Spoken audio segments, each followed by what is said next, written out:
Welcome back to the deep dive. You sent us an incredibly compelling set of sources this week, all really focused on this huge puzzle. How do we, reliably and repeatably unlock human potential, achieve peak performance? Yeah, and that tension is really the core of this deep dive, isn't it?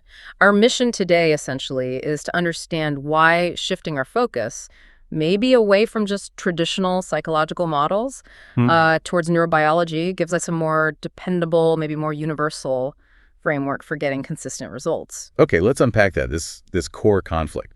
The sources argue performance is often looked at through, two different lenses. You got traditional psychology, philosophy. They tend to be outside-in sciences. Exactly. They look out at the world, they define a concept like memory or, say, perception, and then they try to figure out where that fits in the brain. It's like imposing an external idea onto the internal workings. But the brain, fundamentally, it's an inside-out mechanism, right? So that's the argument. It runs on its own biological rules, its own architecture. Precisely.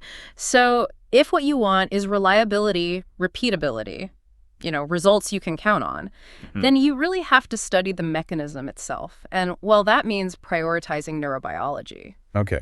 So why does the psychological approach sometimes, fall short when you're trying to get those universal, consistent results? What's the main obstacle? It often comes down to what we could call the personality problem.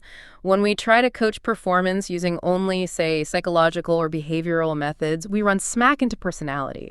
And personality is this highly variable mix of genetics, environment, personal history, super individual. But it works brilliantly for one person. Might totally flop for someone else. You train someone a certain motivational technique, maybe it clicks because of their specific background or coping style, but for the next person, their intrinsic values, their wiring, it just doesn't connect. Which means you're constantly wrestling with that individual variability. You might get a great result here and there, but it feels a bit accidental, or at least very context-dependent, not really repeatable across the board. Exactly. But, and this is the key, if we drop down a level to the neurobiological mechanisms, these are systems that evolved across our entire species.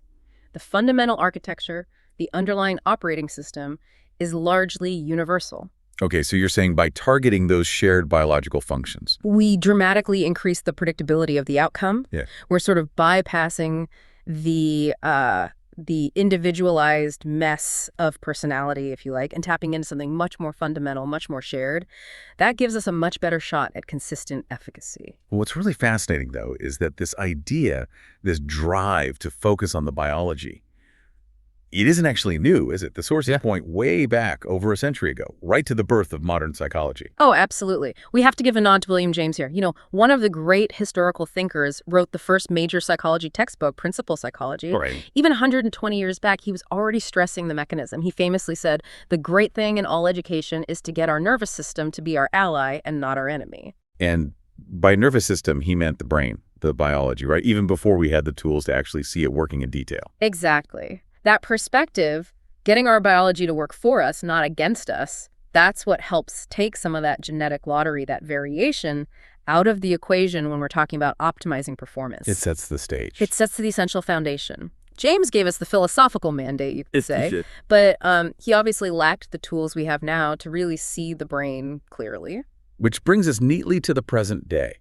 Because, wow, the last 20 years, neurotechnology has just exploded, hasn't it? Accelerated like crazy, giving us this unprecedented view inside. That technological leap is crucial. It gives us two vital dimensions of understanding: location and speed, where things happen and how fast they happen. Okay, location first.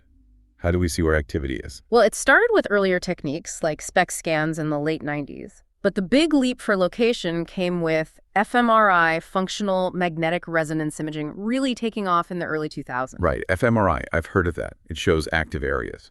Exactly. It's excellent for location. It can show us the neural anatomy involved, sometimes even the networks working together on a task. It basically gives us the map of brain activity. But isn't fMRI kind of slow? I mean, measures blood flow, right? Oxygen levels. That takes seconds. Neurons fire way faster than that. That's the limitation, precisely. Its best resolution is on the order of seconds, which, like you said, is an eternity when you're thinking about how fast neurons actually fire. So if performance, especially peak performance, lives in that split-second decision-making, that rapid thought process, how do we catch those really fast millisecond level events. Ah, okay, so that's where the other set of tools comes in. The ones focused on speed, on those quick timescales. Technologies like EEG, electroencephalography, and MEG, magnetoencephalography. EEG and MEG. Got it. Speed demons. Kind of, yeah. They look at things happening incredibly quickly, down to the order of milliseconds. So if fMRI gives us the static map of the highway system, Then EEG and MEG give us the real-time traffic updates, showing the flow. that's a great analogy, yeah. They show us the actual electrical and magnetic activity, the speed of thought. And seeing that traffic, that flow, has apparently totally changed how we understand brain function. Yeah. We used to think much more locally, right? Like this little bit does language, that bit does vision. Yeah, that traditional understanding. It came partly from studying, unfortunately, brain injuries, like Broca's area for language production, found through stroke studies, and also from some historical dead ends, like phrenology, mapping bumps on the head. Phrenology, right. Didn't quite pan out. Not so much. And while some localization is definitely true, certain areas are specialized, that model just doesn't take us far enough to understand complex performance. We know now that function emerges mostly from cooperation, from networks. So it's less about the individual house on the street and more about the timing, the coordination, the traffic flowing between the houses. So what does this modern network-centric view actually look like? Well, the key idea is that the brain operates primarily in functional networks. Now, these aren't necessarily the big hardwired cables, the myelinated tracks that permanently link regions. Okay, not the physical highways themselves. Not always. Functional networks are more like fluid, temporary teams of neurons. They organize themselves on demand across different brain regions to accomplish a specific task together. Temporary teams. How quickly do they form and dissolve? Incredibly quickly. Sometimes they're called cell assemblies. Clusters of neurons potentially spread out that synchronize their firing. They become active together literally at the same time. In this simultaneous work, that's the key. That's what we call functional connectivity. And these networks can assemble, can synchronize in less than 1/100th of a millisecond. It's astonishingly fast. Oh, okay. So it's the functional connectivity, the network activity pattern, that really dictates performance, more so than just the geographical location of the neurons. That's the modern understanding, yes. The dynamic coordination is where the magic happens. Okay, let's make this concrete. Grounded in performance. Can you give us an example of a really critical functional network, one that heavily influences our ability to succeed or fail? Oh, definitely. A hugely important one, especially for cognitive tasks and goals, is the executive attention network, often called the EAN. Executive attention network. Okay. And you can almost think of the fear network, the fear circuitry that handles threat response, as its kind of counterpart or rival. When performance is really on the line, these two networks are often in a sort of battle. The EAN sounds like the network for discipline, for focus, strategic thinking. It is, absolutely. And it's critical because its main job is essentially overriding automatic, habitual, or instinctive behaviors. If you're trying to stick to a difficult long-term goal, you need that EAN active and running the show. So if you hit a setback, maybe the fear network screams, abort, quit, danger. Exactly. Conserve resources, seek safety, run away. That's the primal response. But the EAN is the mechanism that allows you to step back, assess the situation, think about the future goal, and override that immediate impulse to bail. It calculates future value versus immediate relief or reward. So it's not just about paying attention to boring stuff, though it does that too, right? Like forcing yourself to focus on a lecture. It does that, yes. That's effortful attention. But critically, it's also the network that lets you suppress the urge to, say, eat all the ice cream by thinking about your long-term health goals, or suppress the urge to give up when things get tough by focusing on the ultimate prize. It manages cognitive control.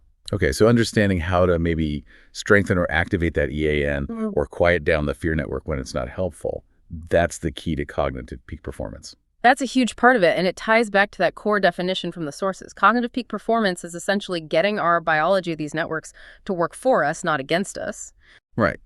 And when we zoom in specifically on cognitive peak performance, the sources suggest the underlying systems, these networks, they fall pretty neatly into 4 essential categories, like 4 pillars we need to build up. That's right. And the crucial shift is to stop thinking about motivation, learning, creativity, and flow as just vague psychological ideas. We need to start treating them as definable, trainable, actionable states of these biological networks. Okay, let's break those down. Pillar 1, Motivation. What does that look like through this neurobiological lens? Is not just wanting something. No, it's more precise than that. Biologically, motivation is largely about the process of biasing network activity towards a specific goal state. It's often mediated by neurochemicals like dopamine, especially in the mesolimbic pathway. Dopamine, the reward chemical. Well, it's more the anticipation of reward chemical, the drive chemical, that gets us into the game, so to speak. It helps the brain calculate the value of the potential reward versus the energy cost needed to get it. We're basically manipulating the brain's internal evaluation system. Got it. Motivation gets us in the game. Then pillar 2, learning. That lets us continue to play, improve our game. Exactly. Learning at the network level is defined by structural plasticity. This means the physical strengthening, weakening, formation, or pruning of connections between neurons. It's about optimizing those functional pathways. So when you practice a skill or learn something new, your brain is literally rewiring itself, building better, faster connections for that task. Precisely. Making the network more efficient for that specific function. That physical change is the learning. Okay. Then comes creativity. The sources say this is how we steer, especially when the path isn't clear, like when we're chasing really high, hard goals. Yeah, creativity is fascinating from a network perspective. It often seems to involve the transient disconnection or, let's say, quieting down of certain normally dominant networks, especially parts of the prefrontal cortex involved in rigid control and judgment. Quieting down, so you have to turn off parts of the brain to be creative. In a way, yes. It's like the brain momentarily relaxes its usual constraints, its filters, to allow for more divergent thinking. It lets novel combinations of ideas bubble up, ideas that might get shut down immediately if the brain's internal manager or critic was fully online and judging every single thought. Huh. So creativity isn't always about adding more effort. Sometimes it's about strategic subtraction or letting go. Absolutely. Letting go of some of that top-down control. And that idea leads us beautifully into the final pillar, flow, the ultimate state, right? The peak performance zone. Flow. How we amplify results, get way more done, feel amazing doing it. The sources define it as an optimal state of consciousness, feeling our best, performing our best, what's happening in the brain. Neurobiologically, flow is often characterized by something called transient hypofrontality.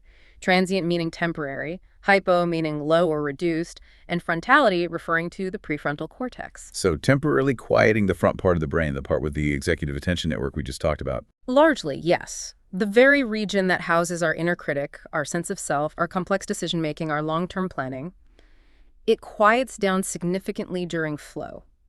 By silencing that analytical, often judgmental part of the brain, resources are freed up, efficiency skyrockets, and the brain enters this incredibly optimized state of functional connectivity for the task at hand. Action and awareness merge. Wow. Okay, so let's try and synthesize this. The big shift, the revolution maybe, is moving away from these kind of vague, outside-in psychological terms, memory, grit, perception, which might only loosely map onto what the brain is actually doing. Right, and moving towards this much more precise inside-out view based on the actual activity of these functional networks, understanding the mechanisms. And that's crucial because it gives us universal, actionable levers to pull, right? Instead of just hopeful metaphors or techniques that only work for some people. Exactly. If you understand the network dynamics that underpin motivation, maybe boosting dopamine correctly, or learning, facilitating plasticity or creativity, enabling that transient disconnection, or flow-inducing hypofrontality, you gain reliable ways to influence the outcome, ways that are much more likely to work across different individuals because they target the shared biology. That's the predictable framework we were searching for. So what this all means for you, the listener, is that understanding these 4 pillars, motivation is dopamine bias, learning is plasticity, creativity is transient network shifts, and flow is hypofrontality. This understanding is kind of the shortcut. It's the path to achieving more reliable, maybe even accelerated human potential. You're moving past the guesswork, straight to the underlying machinery. And it leaves us with a really profound question to think about, doesn't it? If our traditional psychological terms, words like memory or perception, or maybe just outside-in ideas we imposed on the brain before we could really see these networks in action, well, how many other traditional performance concepts might be flawed metaphors? Concepts just waiting to be redefined or maybe even replaced by understanding these milliseconds of functional connectivity, something to mull over as you start your own deep dive into these networks.